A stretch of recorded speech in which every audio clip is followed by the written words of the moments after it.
Hello friends, welcome to my Sunday veg kitchen. ఇవాళ సాంబార్ పొడి ఎలా చేయాలో చూద్దాం. ఇది చేయడానికి మనకు కావాల్సిన ఇంగ్రీడియంట్స్: 2 టేబుల్ స్పూన్ల కందిపప్పు, 2 టేబుల్ స్పూన్ల తిరగమాత శనగపప్పు, 2 టేబుల్ స్పూన్ల మినపప్పు, 1 టేబుల్ స్పూన్ జీలకర్ర, 1 టేబుల్ స్పూన్ మిరియాలు, 1 టీ స్పూన్ ఆవాలు, 1 టీ స్పూన్ మెంతులు, 100 గ్రాముల ధనియాలు, 20 ఎండుమిరపకాయలు, హాఫ్ టీ స్పూన్ పసుపు, కొంచెం ఇంగువ. ఇప్పుడు స్టవ్ మీద కడాయి పెట్టి కడాయి వేడయ్యాక అందులో ధనియాలు వేసి బాగా వేగించుకోవాలి.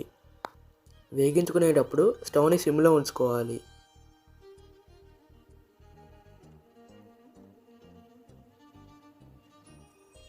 ధనియాల కలర్ మారిన తర్వాత బౌల్లోకి మార్చుకోవాలి.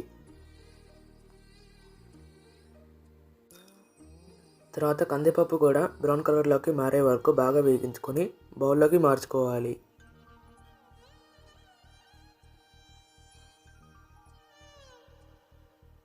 ఇప్పుడు అదేవిధంగా మినపప్పుని కూడా బ్రౌన్ కలర్లోకి వచ్చే వరకు బాగా వేగించుకొని బౌల్లోకి మార్చుకోవాలి. తర్వాత జీలకర్ర, మిరియాలు రెండింటిని కలిపి బాగా వేగించుకోవాలి. ఈ రెండింటిని కలిపి వేగించుకోవడం వల్ల రుచి చాలా బాగుంటుంది. ఇప్పుడు వీటిని కూడా బౌల్లోకి మార్చుకోవాలి.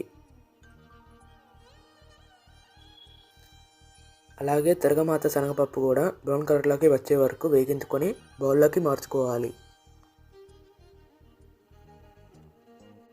అలాగే ఆవాలు, మెంతులను కూడా విడివిడిగా వేగించుకొని బౌల్లోకి మార్చుకోవాలి.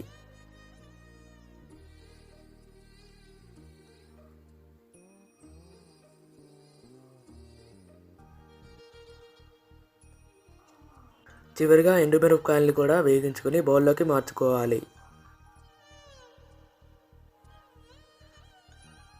ఎండుమిరపకాయల గింజలు పూర్తిగా చల్లారిన తర్వాత పొడిగా ఉండే మిక్సీ జార్లో వేసి అందులో పసుపు,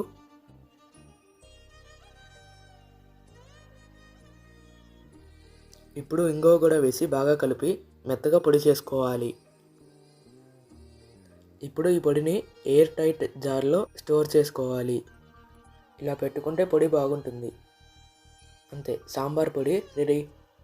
ఈ వీడియో మీకు నచ్చితే లైక్ చేయండి.